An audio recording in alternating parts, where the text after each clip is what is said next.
¿Por qué prefieren extraer 12 billones de la caja de la empresa a través de la DIAN en vez de esperar y tomarlo de las utilidades? Y el resto de la renta petrolera tiene que quemarla.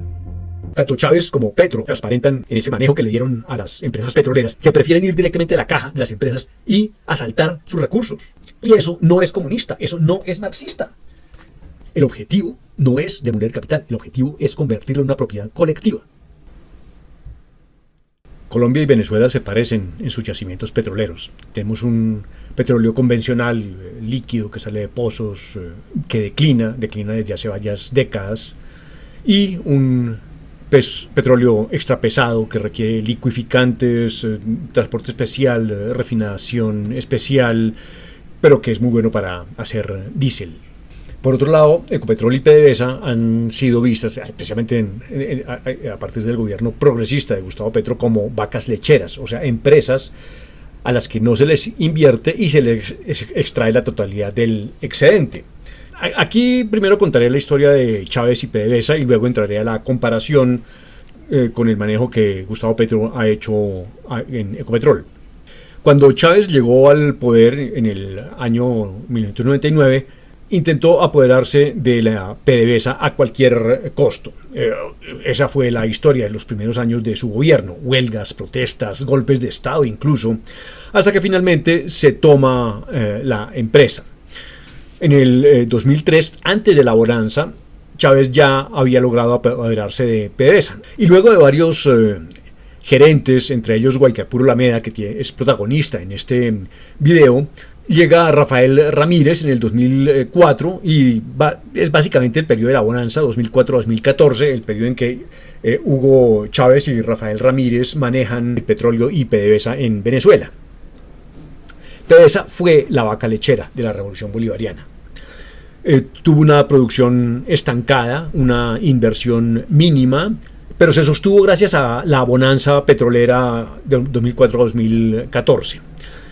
En ese periodo, por allá en el 2011, se llevó a cabo el proyecto Venezuela Magna Reserva, que con barriles a más de $100 le daban a Venezuela reservas económicamente explotables de 300.000 barriles, 300.000 millones de barriles, 0.3 billones de barriles de reservas. Sin embargo, eso depende de los precios. A $60 por barril actualmente, Rystad calcula que la reserva económicamente explotable de Venezuela está alrededor de los 60.000 millones de barriles.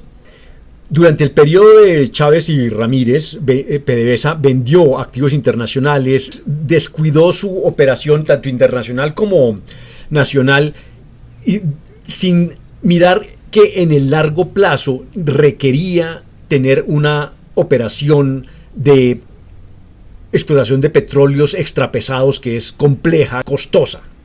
PDVSA se manejó como si dispusiera de petróleo convencional infinito, y eso no es así, y eso se mostró cuando cayeron los precios, acabó la bonanza. Pero entonces estamos viendo aquí unas primeras señales de esta gerencia bolivariana que exploraremos en otros videos a continuación. En el periodo de Hugo Chávez y Rafael Ramírez, lo que vemos es que hay una producción estancada, una inversión mínima, producción declinante. Es en el segundo periodo, ya con Maduro en el poder, que las cosas cambian y se convierte realmente en gerencia bolivariana, con cese de la producción, canibalización de las instalaciones. Durante el periodo de Rafael Ramírez tampoco se puede decir que hubo señales de cohecho masivo, como luego sí lo hubo. Pero lo que sí se puede ver durante ese periodo de Chávez y Ramírez es que Venezuela no estaba invirtiendo lo suficiente en la empresa como para explotar los petróleos pesados, que son el grueso de la reserva venezolana. Así que cuando llega la caída de precios, acaba la bonanza en el 2014-2015, PDVSA se enfrenta a una situación en la que estaba sobreexplotada, no había hecho las inversiones necesarias para seguir explotando el petróleo, y la producción cae brutalmente, mucho antes de las sanciones. La producción cae prácticamente 4 años antes de que comiencen las sanciones contra la empresa y contra el petróleo venezolano. Hasta ese momento Estados Unidos había impuesto, bueno, y otros países habían impuesto sanciones a los dirigentes chavistas, ni siquiera a Rafael Ramírez. PDVSA fue una vaca lechera de la Revolución Bolivariana hasta Hugo Chávez y Rafael Ramírez. En el 2014 sale Rafael Ramírez, llega Cilia Flores y su combo, y PDVSA se convierte en la gallina de los huevos de oro. La mataron. Ahí sí vemos el resto de señales de gerencia bolivariana. Contratos realizados para el cohecho, ceses generalizados de la producción, estafas, en particular una gigantesca estafa cambiaria, en fin, cosas que reducen la producción de PDVSA de 2 millones, poco más de 2 millones de barriles en la que la había mantenido Rafael Ramírez, a algo inferior a 1 millón de barriles, y finalmente las producciones colombianas y venezolanas se tocan en 700.000 barriles en el año 2016-2017. La pregunta que hay que hacerse aquí es cómo los cubanos apoyaron esta debacle, porque los cubanos tenían que saber qué era lo que estaba pasando dentro de PDVSA. Los cubanos hicieron el software de control operativo de PDVSA. Los cubanos en varias instancias del gobierno, del ministerio y de la empresa tenían control y conocimiento de qué estaba ocurriendo en la empresa. Entonces, cuando el combo de Cilia Flores y sus sobrinos entra a PDVSA a ejecutar estas gigantescas operaciones de cohecho y estafa cambiaria, los cubanos tenían que saber lo que estaba pasando y no lo impidieron. Ellos se quedaron instantáneamente sin petróleo en unas circunstancias en las que hubieran podido impedir esta debacle. Aquí el testimonio interno del general Guaicaipuro Lameda, que fue gerente de PDVSA en el 2002, al inicio del periodo con Chávez, nombrado por Chávez. Este testimonio es clave para entender qué fue lo que pasó en PDVSA. Un último evento terminó por detonar la salida del general Lameda de PDVSA, su visita a Cuba, que fue impuesta por manejos entre Fidel Castro y Hugo Chávez. Yo voy a Cuba, yo estaba almorzando con Fidel Castro. Y en ese almuerzo yo recibí lo que después bauticé como la receta de Fidel. O sea, yo estaba allí en un proceso de inducción revolucionaria. Era, ¿qué es lo que el presidente de PDVSA tiene que hacer como brazo financiero para la expansión del pensamiento revolucionario en el continente americano? Entonces yo le voy a decir lo que tiene que hacer. Usted tiene que calcular muy bien cuál es la cantidad de esa renta petrolera que se necesita para mantener a la población venezolana en nivel de subsistencia, pero con esperanza, y el resto de la renta petrolera tiene que quemarla. Y yo le pregunto, ¿qué significa quemarla? Y me dice, bueno, le será muy útil para sembrar evidencias y comprar conciencias y colaboraciones a nivel nacional e internacional para apoyar nuestra expansión. Regreso yo a Venezuela después de haber recibido esas instrucciones y me bautizaron como el traidor de la revolución. El 31 de enero del 2002, Guaicaipuro Lameda presentó su renuncia a la presidencia de PDVSA. Entonces tenemos allí una expresión de la intencionalidad de la demolición de PDVSA. Los socialistas del siglo XXI no tuvieron problema en demoler el capital, la capacidad productiva de PDVSA, a pesar de que era el sostén de todo lo demás que estaba haciendo la Revolución Bolivariana, porque vimos en el anterior video y veremos en los siguientes videos que la bonanza petrolera pagó la demolición del aparato productivo de Venezuela a lo largo de la Revolución Bolivariana.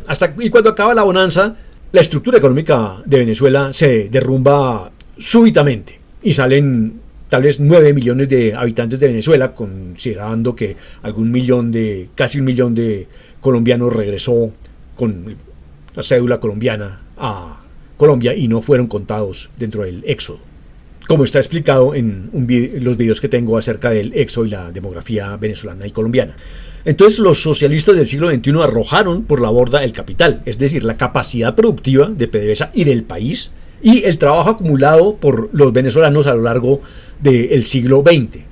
Entonces estamos hablando de este concepto de capital, el capital que es capacidad productiva y el capital que es trabajo acumulado. Estamos hablando del concepto de capital de Marx.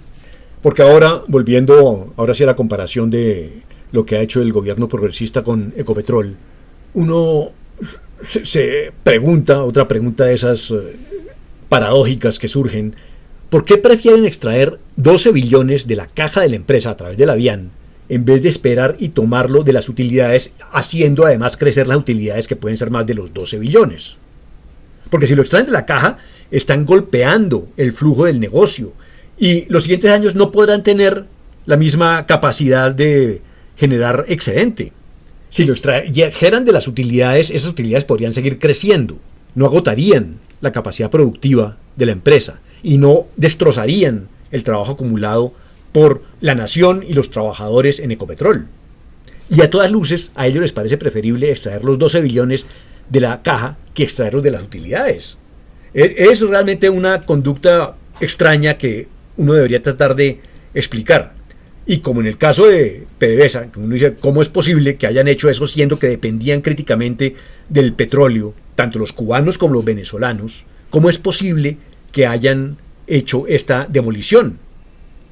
Tanto Chávez como Petro transparentan en ese manejo que le dieron a las empresas petroleras, que prefieren ir directamente a la caja de las empresas y asaltar sus recursos, sin importarles si en los siguientes años esos recursos van a disminuir o a incrementarse.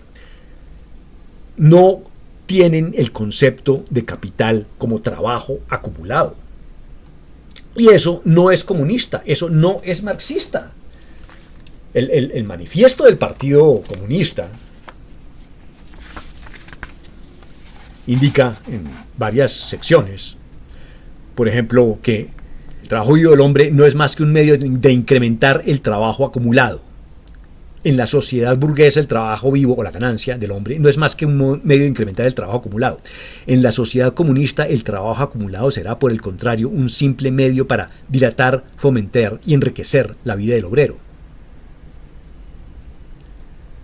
Es evidente, de las palabras de Marx y Engels, que ellos consideran que uno no debe destruir el capital.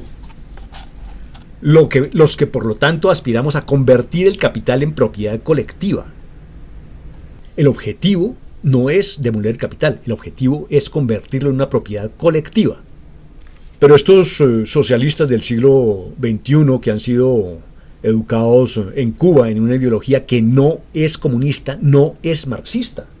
No se pueden arrogar el título de marxistas ni de comunistas. Ellos no siguen claramente las bases ideológicas marxistas ni comunistas. El capital Marx lo entiendo como un acervo en crecimiento, dinámico, ese acervo. Seguirá creciendo y permitirá dilatar, fomentar y enriquecer la vida del obrero. Para estos socialistas del siglo XXI, en cambio, es preferible destruir el trabajo acumulado con tal de quedarse en el poder.